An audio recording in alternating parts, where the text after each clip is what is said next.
खबर गाजीपुर जनपद के दुल्लापुर थाना क्षेत्र टड़वा टप्पा ग्राम सभा से प्रधान पद के प्रत्याशी प्रदीप कुशवाहा के चुनावी मैदान में आने के बाद प्रत्याशियों में एक हलचल मच गई, क्योंकि प्रदीप कुशवाहा ईमानदार और जुझारू तथा संघर्षशील व्यक्तित्व के स्वामी हैं। एक अरसे से समाज सेवा में जुटे हुए आज उनके चुनावी मैदान में आने के बाद लोगों की आंखों में एक विकास की रोशनी देखने को मिले। जब हमारे संवाददाता मनोज दुबे ने प्रदीप कुशवाहा व ग्रामीणों से कुछ सवाल किए तो उन सवालों के जवाब बड़ी ही शालीनता से प्रदीप कुशवाहा व ग्रामीणों ने दिया। देखिए यह रिपोर्ट। नेशनल खबर 9 और मैं हूं आपके साथ मनोज दुबे। इस समय मैं उत्तर प्रदेश के जिला गाजीपुर में जो है दुल्लापुर थाना क्षेत्र टड़वा टप्पा में हूं। इस ग्राम सभा में जो है इस ग्राम सभा में क्या पूरे उत्तर प्रदेश में जैसा कि त्रिस्तरीय चुनाव का बिगुल बजने के बाद तमाम सारे प्रत्याशी मैदान में आए हैं और पर्चा दाखिला होने के बाद से अपने अपने वोटरों को अपने अपने तरीके से जो है रुझा रहे हैं। ऐसे में आइए इस गांव को इस ग्राम सभा में हम आए हैं और एक संजोग से एक प्रत्याशी यहां पर मिल गए और इनसे बात करने का प्रयास करते हैं, जानने का प्रयास करते हैं कि आखिर इनके मन में यह ख्याल कहाँ से आया कि हमको समाज सेवा करनी चाहिए और गांव का प्रतिनिधित्व करना चाहिए। चलिए आइए जानते हैं इन्हीं की जवानी और इनसे पूछ। सर, सबसे पहले मैं आपका नाम जानना चाहता हूँ। मेरा नाम प्रदीप कुशवाहा है। और सर एक चीज़ बताएंगे आप, जैसे कि आप आज गांव सभा में अपने प्रधानी के पद के दावेदार हैं, तो आपके मन में कहाँ से ख्याल आया कि हमको जो है गांव समाज में, गांव सभा में और गांव के बीच में या गांव के बाहर समाज सेवा करनी चाहिए और गांव का जो है मुखिया बनकर हमको जो है इनकी ज़्यादा से ज़्यादा हम सेवा कर सकते हैं, ऐसा ख्याल कहाँ से आया आपको? हमारा गांव हमारे ज़िला गाजीपुर के एकदम लास्ट छोर में है, जो जखनिया तहसील ब्लॉक में आता है। ये गांव इतना मतलब बैकवर्ड में हो गया है। यहाँ पे एकदम कोने में रहने की वजह से यहाँ का मतलब विकास इतने दिनों से यहाँ पे कोई भी सुविधा टाइम से नहीं पहुँच पाती है। गांव का लास्ट छोर पे ज़िले का है ये गांव। इसमें इतनी मतलब कि जो भी सुविधाएं सरकार की आती हैं, यहाँ आते आते हमारे गांव पे एकदम ख़त्म हो जाती है। तो हमने बहुत अपने समय में 10-15 साल से देखा कि यही स्थिति बनी चली जा रही है, जो कि रोड, रास्ता, नाली, खड़ंजा, जो आवास लाख जो पात्र है उनको आवास नहीं मिल रहा है, जो राशन लाख पात्र है उनको राशन नहीं दिया जा रहा है। कुछ पेंशन है, वृद्धा विधवा पेंशन जिनको मिलना चाहिए पात्र को, उनको नहीं मिल पा रहा है। अब ये सब चीज़ें देखते हुए हमारे दिमाग में आया कि कुछ ऐसा हम करें अपने युवा समय में, जो हमारा दौर है युवा दौर का, इसमें कुछ करें हम लोग कि जिससे कुछ गांव का डेवलप विकास हो सके और जो सुविधाएं सरकार से मिल रही हैं वो घर घर तक पहुंच जाएं। ये हमारे दिमाग में है। ऐसा कि जैसे गांव है, आज गांव के करीब मैं जानता हूं कि करीब 40 से 50% लोग जो है सरकार की जो स्कीम है, सरकार की जो सुविधाएं हैं, सरकार जो दे रही है, उसकी जानकारी जो है नीचे गांव में 50% लोगों को नहीं हो पाती।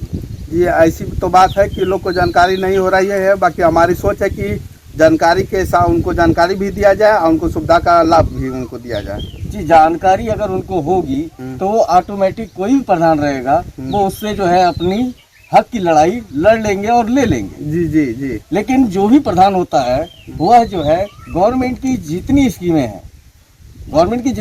हैं उन स्कीमों को जो है वो पब्लिक तक नहीं जाने देता है। नहीं तो वो अपने तक ही रखता है, अपने तक सीमित रखता है, जिससे जो है कि अगर जानकारी होगी आपको या गांव को या गांव के लोगों को, तो वो उनसे झगड़ा करेंगे, भाई हमको ये चाहिए। तो ऐसे में क्या आप जो आए हैं, युवा प्रत्याशी हैं आप, तो आपसे चूँकि भारत को जो है युवाओं से जो है काफ़ी उम्मीद है, तो ऐसे में अगर आप युवा पीढ़ी से और उभर कर सामने आए हैं, तो क्या लगता है कि आप सरकार की जो स्कीमें हैं उन स्कीमों को पब्लिक तक जो है पहुंचाने का प्रयास करेंगे? मेरा पूर्ण प्रयास रहेगा कि उनको हर जो गांव में सुविधा सरकार के माध्यम से है सबको पहुंचाया जाए।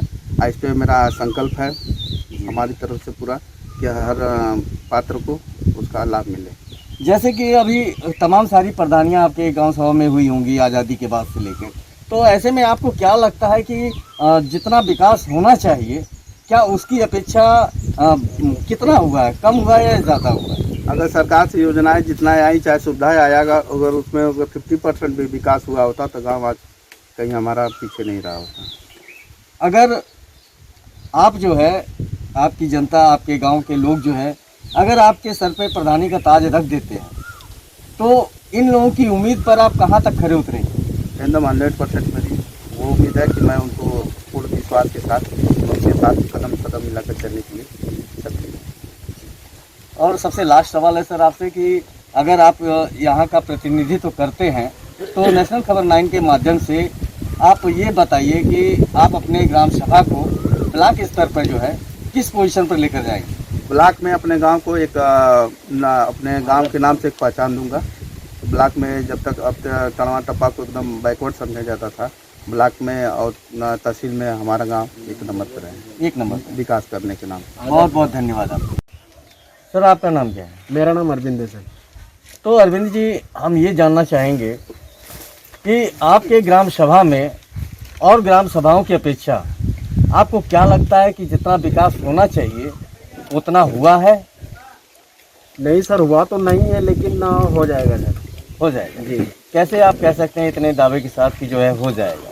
नहीं, अगर इनको प्रधानी मिल जाती है सर, तो हम ये सोच रहे हैं कि मतलब विकास होगा सर। सर किनको? मतलब प्रदीप कुशवाहा। प्रदीप कुशवाहा। Yes sir. तो आप इनके साथ हैं? जी, खड़े बिल्कुल सर। जी। सर आपका नाम क्या है? मैं विनोद कुमार मिश्रा मेरा नाम है।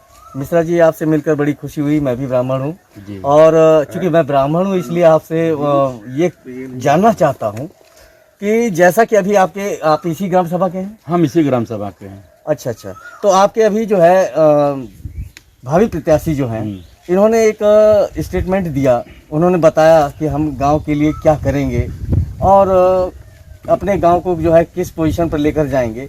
तो आपको क्या लगता है कि इनकी जो है करनी और कथनी में अंतर होगा, या जो करनी है कथनी में कोई अंतर नहीं होगा? हाँ, आपने क्वेश्चन बहुत बढ़िया किया, क्योंकि ये युवा सोच है जी।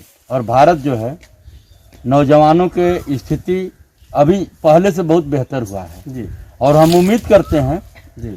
और आज का समाज इतना जागरूक हो गया है जी। इनको नहीं भी चाहेंगे तो मजबूरन हमारे गांव का विकास को आदर्श गांव बनाना पड़ेगा जी। हर 5 साल के बाद जो चुनाव होता है, सब लोगों को उम्मीद रहती है जी। हमारे गांव से, हम लोगों की तरफ से प्रदीप कुशवाहा को हम लोग देख रहे हैं। युवा प्रत्याशी हैं और भी प्रत्याशी हैं और हमें पूरा उम्मीद है जी। हम सबको उम्मीद है कि हमारे। सर आपका नाम क्या है? मेरा नाम अभिषेक कुमार पांडे है। मैं ग्राम सभा टड़वा टप्पा का निवासी हूँ और अभी अरे सर, ये मैं जानना चाहता हूँ कि जैसा कि अभी आपके भावी प्रत्याशी जो है कमेंट किए हैं कि हम ये वादे किए हैं कि हम ये करेंगे, तो वादे तो सारे लोग करते हैं। हाँ, जब प्रधानी का या कोई भी पद का जो है चुनाव आता है, उस चुनाव पीरियड में तो वादे तो सभी लोग करते हैं।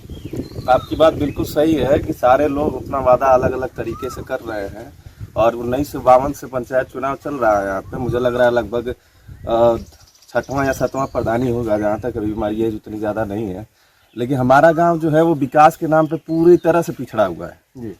अभी आप बात उनसे कर रहे थे कि ये योजनाओं का लाभ नहीं मिल पा रहा है, जागरूकता नहीं हो पा रही है। पूरे गांव में आयुष्मान भारत योजना है ना, एक भी व्यक्ति आयुष्मान भारत योजना के बारे में जानता तक नहीं है।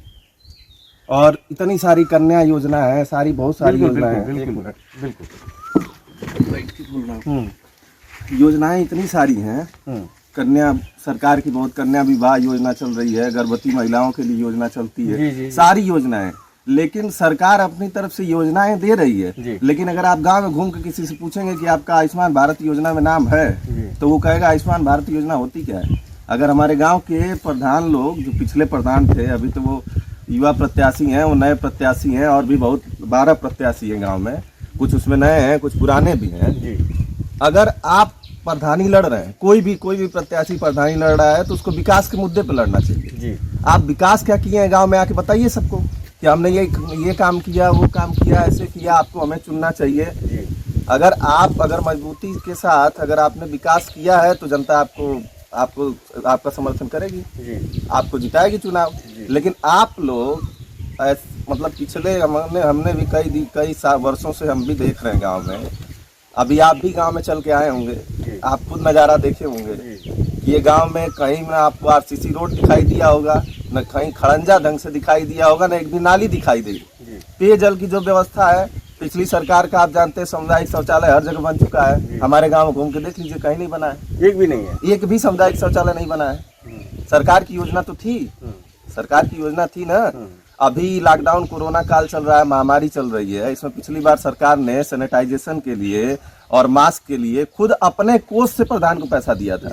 आप पूरे गांव में पूछ लीजिए जाके कितना सैनिटाइजेशन हुआ है हमारे गांव में।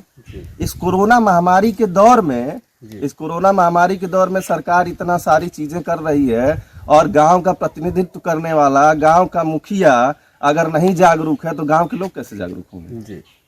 गांव के लोग जागरूक नहीं हो पाएंगे। एक चीज मैं जानना चाहता हूँ, एक सलाह देना चाहता हूँ, शायद अगर अच्छा लगे तो बताइएगा। जी बताइए। जैसे कि जो है अगर मुखिया जो है गांव समाज में, गांव सभा में अपने और एक महीने में एक चौपाल लगाए, बिल्कुल, और बिल्कुल, सरकार के द्वारा जो है जितनी भी गाइडलाइनें हैं, जितनी भी सुविधाएं हैं। आपका प्रश्न बहुत ही ज्यादा मजबूत प्रश्न है जी। कोई भी गांव में काम होनी चाहिए, उसका खुली बैठक होनी चाहिए जी। खुली बैठक में विचारों को सुनिए। हो सकता है कि प्रधान लोग भी हमसे, सभी प्रधान जितने भी पहले थे अभी हैं, जो होंगे बात की बात है, लेकिन उनको भी गाली देते हैं लोग कि हमसे नहीं। अरे तो आप अगर अपने आप को बचाना चाहते हैं तो खुली बैठक करिए, लोगों को बुलाइए, उनसे खुद पूछिए कि इनके पास मड़ई है, इनको हम आवास न दें तो क्यों न दें, और इनके पास पक्का मकान है तो इनको हम क्यों दें। तो लोग की बात को लोग अपनी बात कहेंगे ना। वहाँ देखिए सारे लोग चाहते हैं कि हम ही को सुविधा मिल जाए, पक्का मकान मेरा है फिर भी आवास हम ही को मिल जाए। लेकिन अगर उनको समाज में खड़ा करेंगे और समाज में खड़ा करके पूछेंगे कि आपका मकान तो पक्का है, आपको आवास क्यों दें, वो नहीं बोल पाएंगे। पूरा गांव सुनेगा ना ये बात, गांव सुनेगा तो न प्रधान दोषी होगा, न गांव के लोग किसी को दोषी बनाएंगे। खुली बैठक में सर्वसम्मति से पूरा योजना। अभी यहाँ सफाई कर्मी है, सफाई कर्मी है, यहाँ पे सफाई कर्मी हर गाँव में नियुक्त है, लेकिन आप पूरे गांव में जाके पता कर लिए सफाई कर्मी को कितने लोग देखे हैं गांव में। आज तक अभी आपके नहीं आया। हम तो खुद नहीं देखे हैं। हम तो खुद नहीं देखे कि हमारे गांव में सफाई कर्मी कौन है, उसका नाम क्या है। यही भैया भी बैठे हैं, बहुत सारे लोग बैठे हैं, किसी से पूछ लीजिए सफाई कर्मी कौन है। सफाई कर्मी जो है पूरा नाला नाली जितना भी गंदा है, आप चले जाइए यहीं पे हमारे यहाँ मुस्लिम बस्ती है, कुल मिलाकर जो है विकास के नाम पर जीरो, विकास के नाम पे बिल्कुल जीरो है। और दूसरी बात ये कि जो प्रतिनिधित्व करता है, जो मुखिया होता है, उसका ये दायित्व होता है जनता को जागरूक, जैसे माँ बाप लड़के को जागरूक कर, जनता जागरूक अपने आप नहीं होगी, जनता करना पड़ेगा। अगर विकास चाहिए तो विकास चाहिए तो जागरूक करना पड़ेगा। दूसरी बात ये है कि वो कौन सी, आपको गांव ने चुन दिया तो आप गांव के बारे में ये सोचिए कि हम, जैसे आपको अपने पॉकेट से कुछ नहीं करना है, आपको अपना गेहूं बेच के नहीं गांव का विकास करना है, आपको सरकार की योजनाओं से विकास करना है। विकास तो सारे लोग करते हैं। विकास तब होगा जब विकास के विषय में जानकारी होगी, हमको कहाँ से विकास होगा। बिल्कुल आपकी बात सही है, विकास की जानकारी हो, कौन कौन सी योजना चल रही है, उसके लिए कौन अपात्र है, किसको दिया जा सकता है, उसके लिए हमें क्या करना चाहिए, ये सारी चीजें लोगों को करनी चाहिए। जितने भी प्रत्याशी हैं मैदान में, सारे लोगों की ये सोच होनी चाहिए। और नहीं तो ये तो गाजीपुर में वैसे भी टड़वा टप्पा जो ब्लॉक है, अगर हमारे बगल में सरहद देख रहे हैं, मऊ जिला सटा हुआ है, ये जखनिया ब्लॉक का सबसे लास्ट गांव है। यहाँ तो सुविधाओं से ये खुद वंचित रहता है, और आप मुखिया होके और वंचित कर दीजिए तो गांव का विकास एकदम जीरो हो जाए। अगर जैसा कि अभी आपके जो है प्रदीप कुशवाहा जो है युवा प्रत्याशी हैं, और ये उभर कर जब सामने आ रहे हैं, तो ऐसे में क्या लगता है कि अगर ये इनके सर पे जो है आप लोगों के माध्यम से, गांव के लोगों के माध्यम से इनके सर पे प्रधानी का ताज रख जाता है, तो क्या लगता है आपको कि ये वाकई विकास कर पाएंगे? नहीं, और पिछले लोगों से मुझे थोड़ी सी आशा ये है कि पिछले लोगों से बेहतर करेंगे। अब कहने के लिए कह रहे हैं, सारी चीजें हैं, लेकिन इतना उम्मीद मुझे जरूर है कि पिछले जितने भी प्रधान अभी तक रहे